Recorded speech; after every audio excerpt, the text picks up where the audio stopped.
So I came across a few more passages and then I'm calling it quits. I'm calling it quits. Okay. Straight off, I'm an atheist, right? I do not believe in any higher power. I do believe in humanity. I do believe in goodness. I believe that truth and justice will eventually prevail. The truth and justice is on the side of the oppressed. So that's good. The truth shall set you free. Psalm 14 says, in his heart there is no God. The fool says in his heart there is no God. They are corrupt. Their deeds are vile. And there is no one who does good. That's absolutely ridiculous. In fact, I think it's the exact opposite. If you believe in these lies and you tell other people that these lies are true, then you're the bad person. That is immoral to do something. To lie is immoral to lie, and then it's immoral to say, that you know to believe to be true. I mean, Santa, Tooth Fairy, Easter Bunny, you believe those things to be true?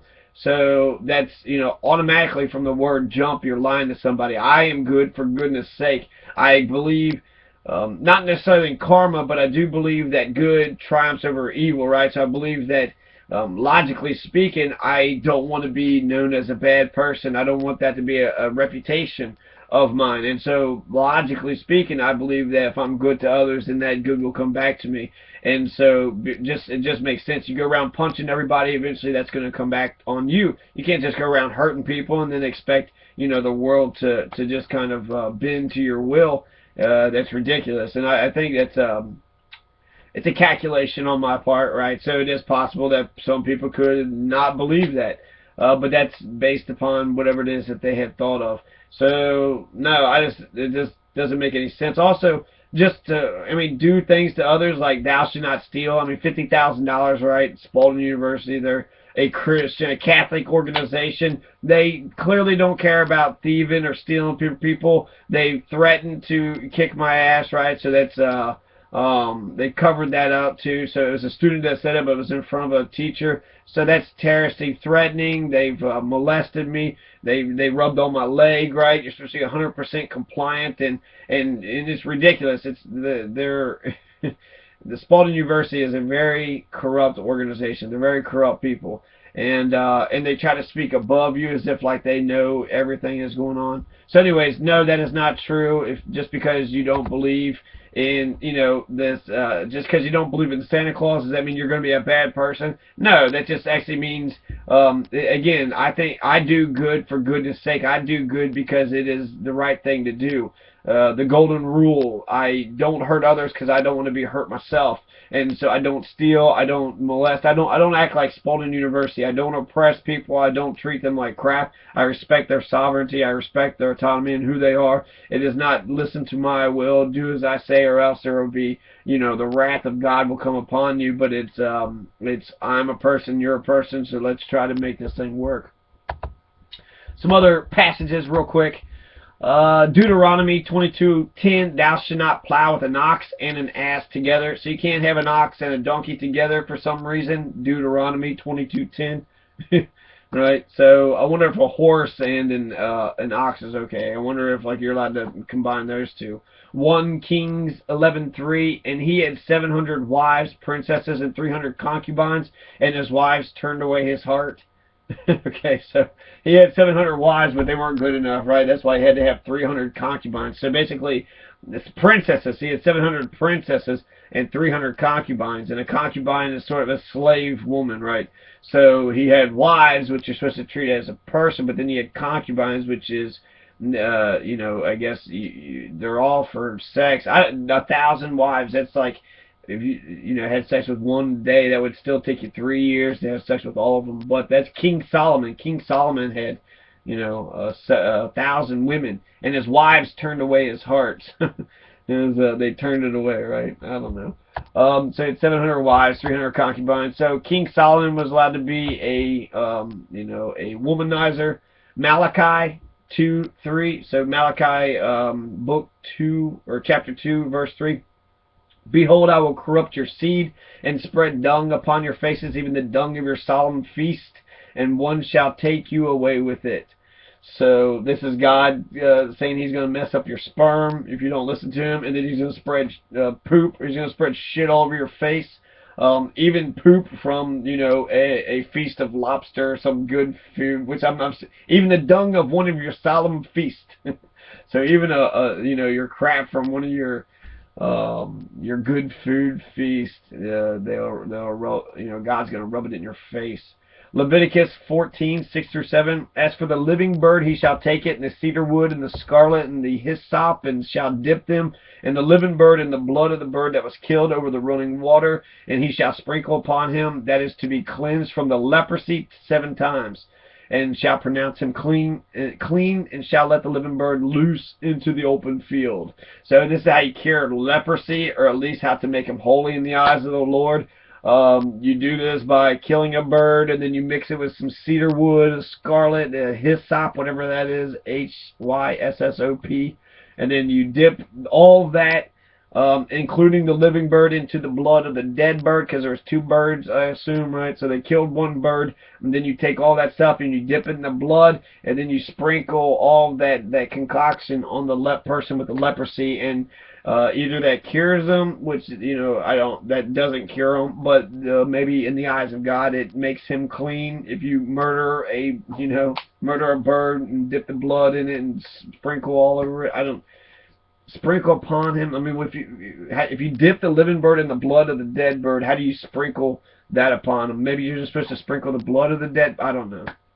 Numbers 22 to chapter 22, verse 28 to 30. And the Lord opened the mouth of the ass, and she said unto Balaam, what have I done unto thee that thou hast smitten me through these 3 times?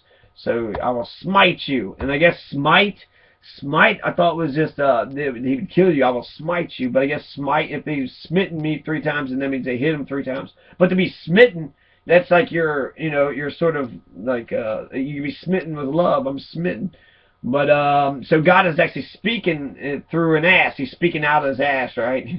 He literally is speaking out of his ass, right? The Bible is. But the Lord opened the mouth of the ass, and she said unto Balaam, what have I done unto thee? So the donkey is talking, right? So there's talking donkeys in the Bible. What is that about, right? Does that make any sense at all? Like, how do people actually read this stuff and make any sense of any of it? Then Balaam is saying back to the donkey, because you mocked me, and if I had a sword in my hand, I would kill you. And Balaam is like, am I not your ass, upon which thou hast ridden ever since I was thine unto this day? Was I ever wont to do so unto thee? And then Balaam's like, nay. So he's talking like a horse. Nay. Yeah, so that's crazy. God is putting words in the donkey's mouth, and the donkey is just basically, hey, stop hitting me, man. What you doing? And then Balaam's like, oh, I'll kill you if you didn't do as you're supposed to do. And that's the Lord is saying, hey, you can't do that. They're the asses, right? He's speaking out his ass. Acts chapter 2, verse 44 to 45. And all that believed were together, and had all things common, and sold their possessions and good, and parted them to all men as every man had need. That's communism, okay? So that's pure communism. So clearly that was actually part of the deal. All that believed were together, so all the believers are together, and they had all things in common, right? So all the believers are together, everybody owned the same things, and they sold their possessions and their goods, and they parted them to all men as every man had need. So they all put their stuff together, and then they divvied it out to whatever people needed. So actually there was a Baptist church in Gallatin County of a man who was trying to do exactly this. In Acts 2, verse 44 to 45 says exactly this. It is exactly what he wanted to do. All that believed were together, and had all things common, and sold their possessions and goods, and parted them to all men as every man had need. So that's communism, right? That's what the Bible says. So that Jesus is a communist. It's Acts. I think that's in the New Testament. Acts, is that the New Testament? Yeah, Acts is the New Testament, right? So that's Acts 2. Let's just verify it through the book of the Gideons. So he was absolutely right that man was that priest in the Baptist, Sparta Baptist.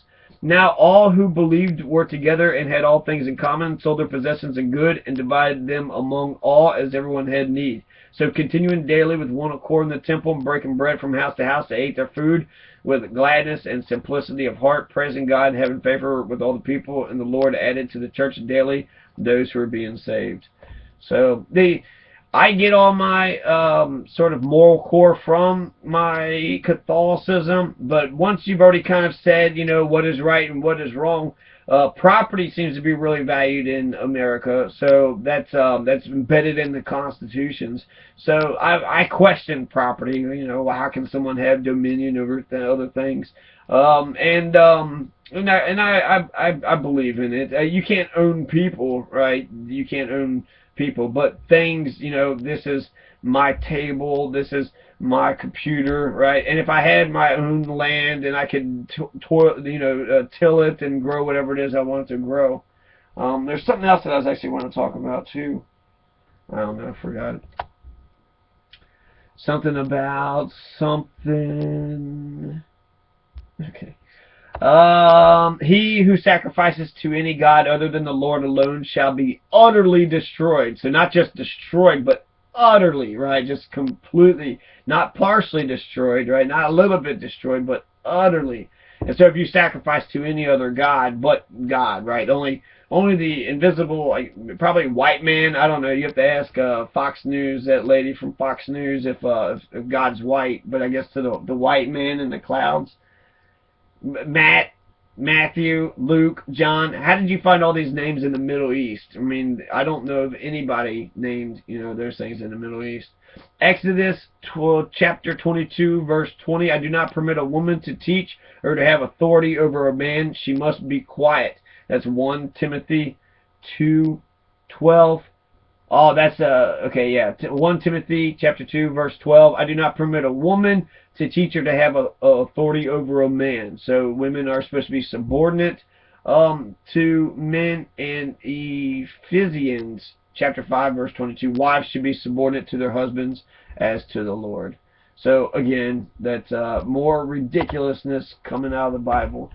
I'm going to sit here and actually try to think of the thing that I was wanting to talk about before, because I had, let's see, God, Bible, righteousness, doing to others, you have them doing to you, the golden rule. I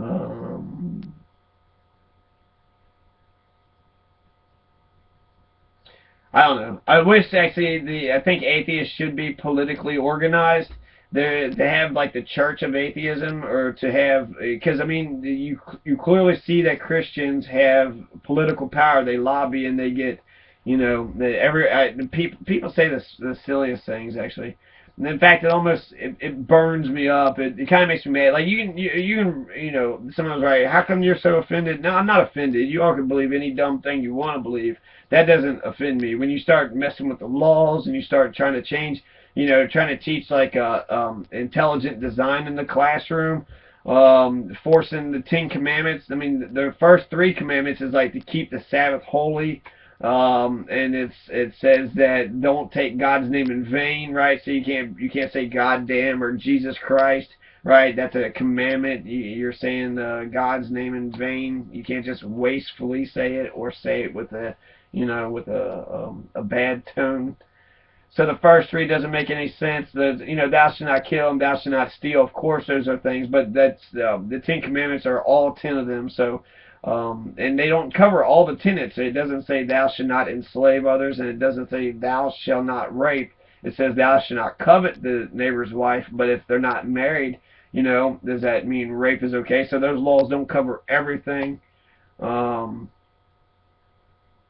So that's not a totally good thing. Prayer in school, if somebody was to bow their head and pray, nobody would say anything to them. So to sit there and act like Christians are being persecuted. So I guess what I'm trying to say, there's a person that was like, you know, don't put, like, how come if you believe in God, you can't have a moral discussion with me? Why can't you talk about what is moral and what is ethical? In fact, it almost seems like that conversation is separate from, it's like, if you believe in God, then you'll just get into heaven and everything is cool. No, you have to be a good person. That's more important than whether or not you believe in some fictional fairy tale. You can also believe in, the fictional fairy tale and be a bad person, right? You can believe in God and do the horrible things. And supposedly in Catholicism, every Sunday you can go to confession and then just be washed of all your sins. So therefore, as long as you truly believe that you're sorry, is what they say. But that's